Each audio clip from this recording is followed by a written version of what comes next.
What's going on, ladies and gentlemen? Future Knight Eric here, back with another deck profile, and this is a very special deck profile. This is my 600 subscribers special deck profile, and we are revisiting a fan favorite and the deck that pretty much got my channel going, Lair of Darkness. Now, what is there to say about Lair of Darkness? For me personally, the pure version of the deck hasn't changed all that much, aside from which pots you want to play, whether it's pot of prosperity or pot of extravagance. That's entirely up to you. If you'd like to see a more pure version of the deck, you can go back and look at my previous Lair of Darkness deck profiles. But I will also have a pure version of this deck just as a deck list at the end of this video. So obviously, that being said, this version is not pure, but I think that this is the very best version of the deck. Saying that, I did get inspiration from a deck profile recently posted on MCall40's channel, and it inspired me to get this list together, and I think this is the highest impact top decking version of the deck that there is, because this deck's weaknesses are very obvious. You need conjunctions of many different cards in your hand to get it rolling, to make it oppressive and make it the snowball that it can become. But this version of the deck allows you to get to that position quicker, and even then, so it allows you to stall so that you can eventually get into that Lilith Lair back to front lock, which is the best lock of the deck. It's the only real combo of the deck. It's a 3-card combo. But yeah, not much else to say. We can just jump right into the deck profile. This is just to say thank you to everyone that stuck around from the very beginning, and to those who are joining us every single day and subbing to the channel. I really do appreciate it. Alrighty, so getting into the main deck, we have ourselves one Darkest Diablos. Now, again, this is not a pure version of the deck, therefore we had to cut down in certain places. In a more pure version, you would definitely play this at 2. However, I am finding that in the current format, this is actually a lot weaker than it used to be, just because of all the different forms of removal that are out there that, aren't targeting. Another point of interest that you should know about is that this isn't a quick effect to tribute to make your opponents put a card in their hand to the top or bottom of the deck. It is an ignition effect, which is a little bit of an issue. So, for instance, there was a game, I've been playing this deck at locals. There was a game last weekend at locals where I actually got greedy and I went for the Diablos play with a couple of trap sets. When I had a Lilith on board, I should have just kept the Lilith and used the tribute in their turn. It would have won me the game. So that actually cost me a game. But yeah, it is an insane card, not being able to be tributed by kaijus or targeted, and also making your opponent go neg one each time on your turn, and puts them in a top decking state. Very strong card, and obviously the huge beta 3000 is insane as well.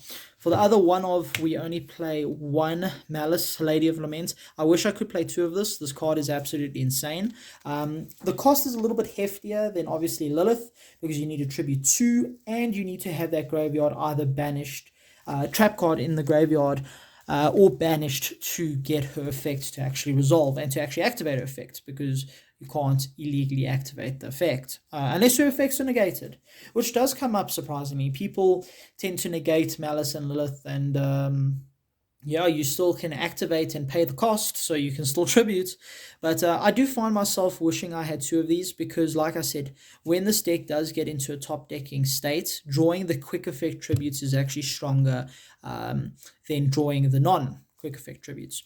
Speaking of quick effect tributes, the very best card in the deck, and the card that pretty much gets the whole deck rolling, is Lilith. This card is absolutely incredible. Easily one of the best cards I think ever printed in Yu-Gi-Oh!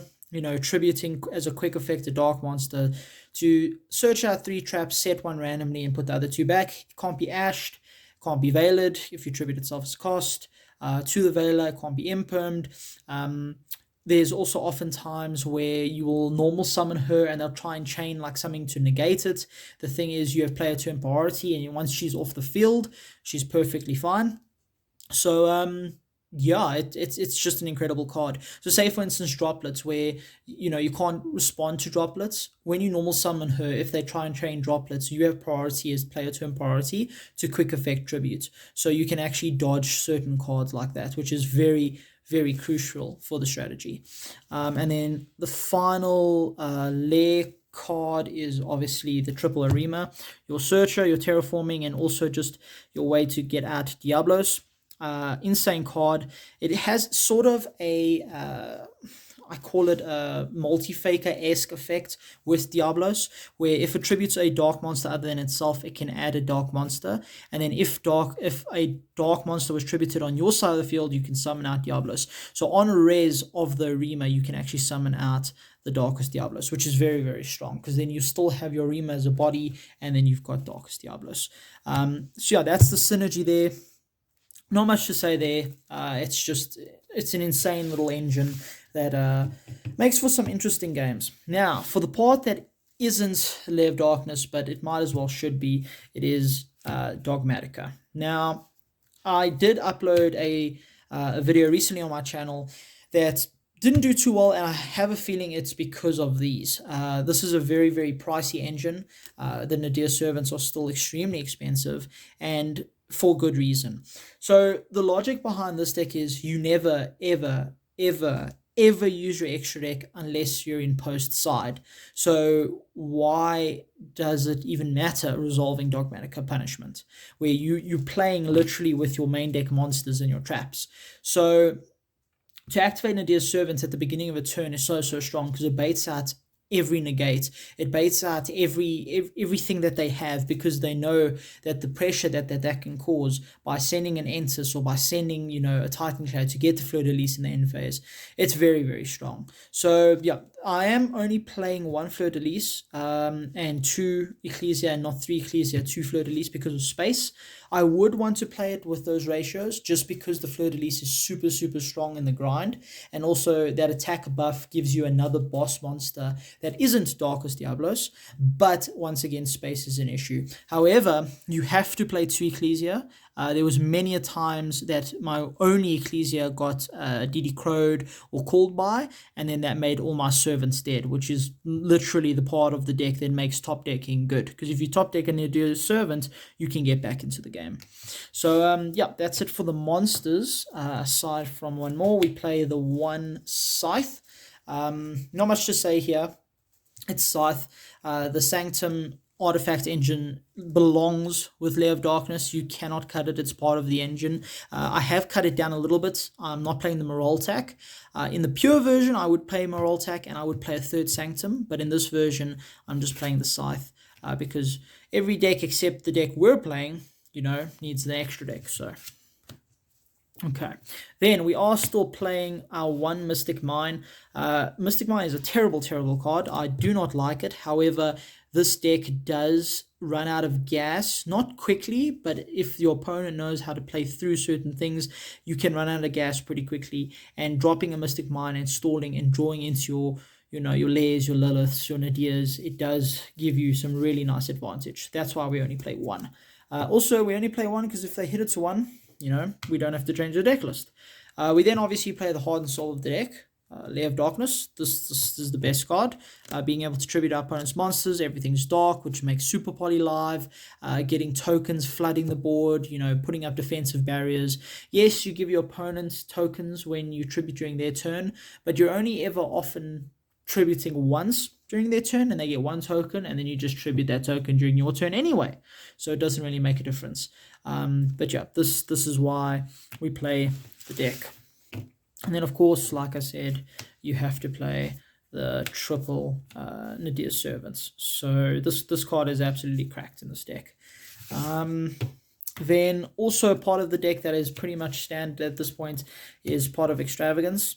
So I do think that Pot of Prosperity is better in this deck, mainly because, like I said, the only real combo with Lair of Darkness is Lilith and Lair. That's usually your combo. And if you draw one combo, in quotation marks, piece without the other, it makes it a little bit difficult. So Pot of Prosperity not only are you banishing the cards you want to from your extra deck, but you can dig for that piece to get your engine live. So I would play Prosperity, especially in this version. Perhaps in the pure version, I would play Extravagance, just because you're playing more traps that can stall to get you to that engine piece later.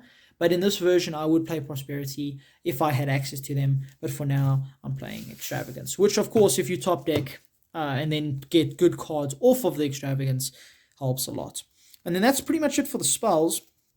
Very short lineup of spells, and then we get into the meat of the deck. So we are playing Triple Strike.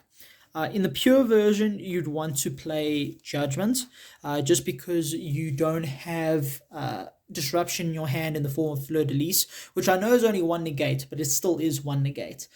Judgment in the pure version protects your back row and protects your lair, which is very important, and is very, very strong against certain matchups like Tri Brigade. You just negate their normal, and very, very strong. But yeah, Strike is great in this format. It's great in every format. It's an insane card. I can't believe it's at 3. When I started playing, it was at 1. So then for our only hand trap in the deck, not only going second card, however, Nadir's Servants is technically a going second card.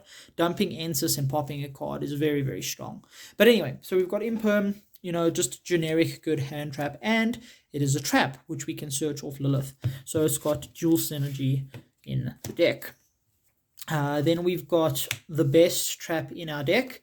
And this is sort of the reason why I wanted to play the non-pure version with the Dogmaticas, and that is because of this card.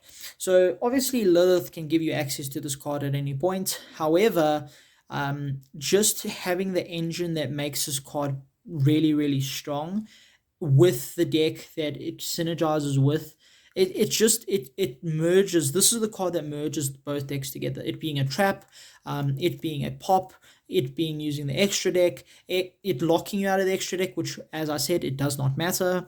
And it's just one of the best trap cards in the game at the moment. Yes, it targets. Yes, you have to dump. Yes, there's an attack restriction.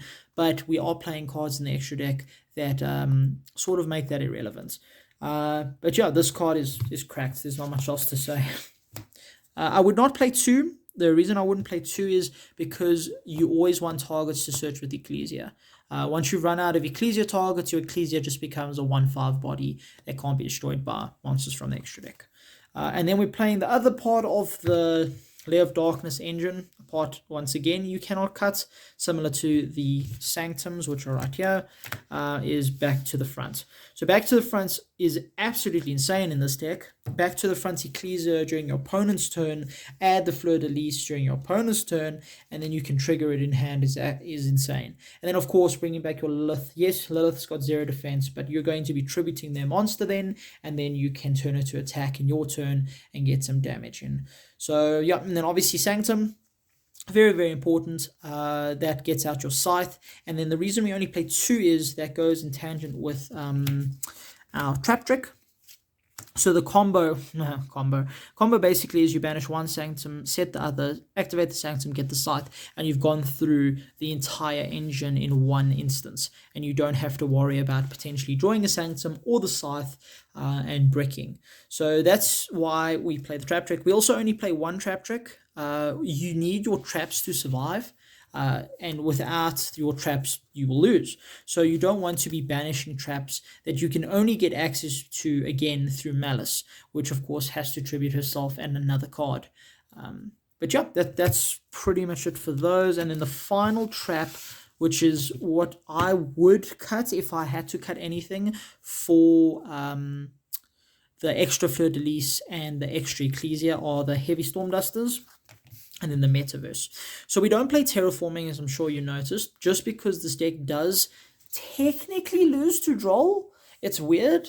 Like, your Rima adds your Lair, and your Nadir's Servant obviously is a +3 innately, but you do need to be able to add for that to be possible. So technically, Terraforming is terrible because it adds you Lair. And having Lair... Lair and Arima is good, but only going second. You want Lair and Lilith going first. So Metaverse just allows you to, if you draw a Lilith in Metaverse, you can set it and activate it, get your layout. And also, you could potentially get at the Mystic Mine if you're in a really tricky spot. And then Heavy Storm Duster, great synergy with the deck. Against back-row decks, also really strong. But if you draw the Scythe or if you draw your extra Sanctum after you've resolved one Sanctum, you can pop it with your own Heavy Storm Duster and then pop cards on your opponent's side of the field. So that's pretty much it for the main deck. That is 40 cards. Very, very tight and very, very consistent. Well, as consistent as I can make it. And yeah, like I said, if you don't want to play the Dogmatica version, I will have the pure version up on the screen at the end of the video, and I'll actually be discussing a couple of things about it. But I have mentioned a few things that I've already, playing in the pure version in this deck profile. Then for our extra deck, real quick, it's not that complicated. We play the Omega to send off Servants to get some recursion of our cards. We only play 2 Titanclad because we're only resolving it once technically, but we need to play 2 in case we banish the 1 off of our Extravagance. We are playing triple Starving Venom Dragon. Obviously, this is our Super Poly target, which is in the side. We are playing triple Entis. You have to play 3 because if you banish both of them off of your Extravs, your Dogmatic punishments become less aggressive, and it's just an insane card. Then we're playing 5-headed Link Dragon. It's funny because you can actually summon this in this deck using tokens, which is quite crazy because that does end up happening where you end up getting 5 tokens on the board. And not really anything to do with them because you've extravaganced, or the rest of my links aren't really that oppressive. So there is that, but also it's 5,000 attack points. That's the main reason. So you can send this off of punishment and pop pretty much anything in the game. So and then we play 2 Beat Cops, the only part of the engine of the Lair of Darkness. If you're in a pinch and you've got tokens, you can link into your Link Spiders, which gives them different names, and then you can link into her, and you've got a tribute that's live. So yeah, and then the final card is Nightmare Phoenix. Again, the Link Spiders makes this easy to go into with your tokens, just for some generic back row. Yep, extra deck, not much to say there. And then for the side, it's fairly generic, I would say, but it's still worth going over. So we play the Morale Tech and the Sanctum and the extra Heavy Storm, just so that we know if we're going up against back row decks, we have a fighting chance. And then this is also just really good disruption against the decks that aren't too worried about the extra deck. I was only going to play 1 Lancia because we're playing the Sanctum package, but it is really, really good against Tri-Brigade, against zombies, against dinos. So I would rather actually draw it instead of, going second and then potentially, trying to dig for the 1. And also, if you go first and you don't see a Sanctum, but you do see the Lancia, that's quite strong and is, often enough. So you have to play the 3 draw. Pretty self-explanatory. We don't want to play against Drytron, even though we do have a fairly decent matchup against them. Triple Judgment, this makes sense. You side out maybe Imperms, or you side out dependent on what you're going up against. You can side out the Heavy Storm Dusters, you can side out maybe a Punishment, maybe one of the Ecclesias, and then this allows you to go first and not worry about this card. Harpy's Feather Duster, we just play the 1 because of space, but also this is a blowout, and we do have other back row cards in our side and main, so back row isn't really too much of an issue. And then finally, we play 2 Super Polys, mainly because we don't want to see 2 in our hand ever, and then the other reason is because Dogmatica Punishment does lock us out, so you don't want to be seeing it too much when you've been resolving your punishments, because then you won't be able to actually use it. But awesome card. You can set it as a trap, and of course Lair of Darkness makes everything dark, so that's why we play the Starving Venom. But yep, that's pretty much it, ladies and gentlemen. That is the version I'm currently playing of the deck. So let's quickly, just briefly, take a look at the pure version of the deck and how I would play that version. All right, and here we have it, the pure version of the deck. So as you can see, I've definitely bumped up the ratios with regards to Malice and Diablos because they are now key cards we need to see to continue playing. You'll see I do have the Morale Tack and Extra Sanctum in the main deck because once again, that is also part of the I would say Lair of Darkness engine. You'll see I do play 2 Pot of Dualities to compensate for the fact that I don't have Prosperities. If I had Prosperities, I think I would cut maybe 1, but I would still play a Duality. And sometimes it's actually funny, a lot of decks benefit off of you having the tokens, whether it's attack boosts or whether it's tributing your cards for their own effects, whether it be Monarch Stormforth or the new guard card, Soul Crossing. So sometimes you don't actually want those tokens, or you've only tributed once and 1 token isn't going to make a difference. So that locking out of your special summon is actually quite interesting with regards to the synergy of the deck. We then main deck the 2 super polys just because we are focusing on getting at Lair and super polying our opponent's board away. Then we do play the Mud Dragons to compensate for the fact if we don't have Lair. And then, like I said, we are main decking the Judgments over the Strikes. We've got our back to fronts. Then for our power traps, we're playing IDP, which is an insane card, DD Crow, and a non-target banish on field. Absolutely cracked. We've compensated for the monster negation that we've lost from taking out the strikes with our lost wins. And that's pretty much it for the main deck. For the side, it's a little bit different. We're playing some wacky ratios. We're just playing the 3rd copies of all our tech traps, as well as skill drain, because under skill drain your monsters can still tribute, which is very, very strong. And we're playing only 2 Droll, 2 Lance here because we have more Sanctums in the main deck in this build, and we have some back row removal in the form of Cosmics, Harpy's Feather Duster, and the 3rd Super Poly for more board breaking. Extra deck looks pretty much the same. 2 Link Spider, 2 Beat Cop. We are playing the Barricade Borg blocker just in case they get rid of all our layers. We can add it back. We've got our Phoenix and Cerberus, which actually has synergy with the Link Spider because you can use the Link Spider to get the different names, and then also you can use the Link Spider to get that co-link draw.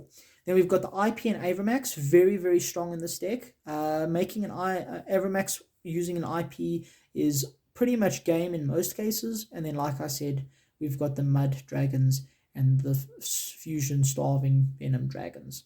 And that's pretty much how I would play it pure. Again, I would play Prosperities over Extravagance, but I just do not have access to them. Anyway, ladies and gentlemen, I hope you enjoyed this 600 subscriber special. I put a lot of work into this deck. If you've been with my channel for a long time, you know I'm a huge fan of the deck. My girlfriend actually got me the 3 structure decks when they came out as a birthday gift, and that's why I think I have such a strong bond with the deck. But it is very, very fun to play. I do recommend giving it a try if you have access to the cards. And this is Future Knight signing out, and I'll check you in the next one.